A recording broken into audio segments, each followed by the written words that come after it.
Here it is a hive of activity. We are in what is effectively Israel's Red Cross, the command center here. You can see the screens. This is where they respond, where they dispatch ambulances to the scenes of strikes, and they have had a lot of moments where they've had to bring in teams across the country. We can speak now to Aryeh Myers. Aryeh, just tell me the kind of pressure that your team has been under after the last eight days of this conflict. So what we've seen since last Friday at 3 a.m. when the country was put on high alert is that we ensured that all of our teams, 35,000 people, were also on standby, ensured that all of our emergency vehicles were manned, ready to respond to anything that might happen. We've seen very significant missile strikes. And again, all the ambulances, intensive care units, specialized vehicles ready to respond to any scene at any given moment. And how does the burden on your team compare to what you've seen previously?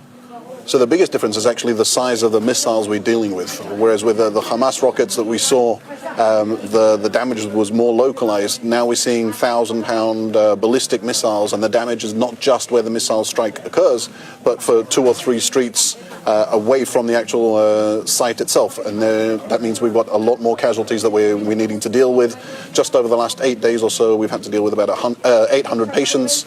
Over 20 people have been killed in that time. And the pressure that puts on our teams is obviously much more extreme. Thank you very much, Aryeh. Well, you can see, obviously, a very busy, frenetic scene here. In Iran overnight, Israel say they struck a nuclear research site and also killed 3 top commanders there. The civilian death toll in Iran is far greater. At least 630 people there have died as a result of Israeli strikes.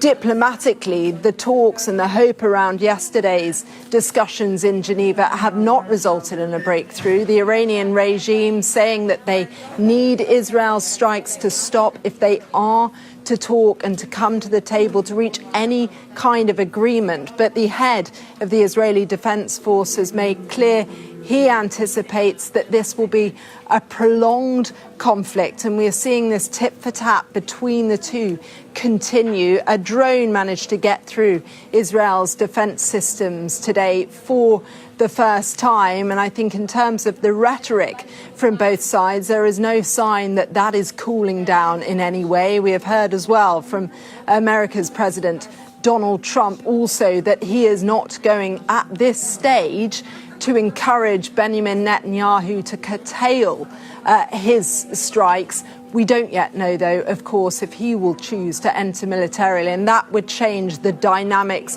of this conflict in a major way.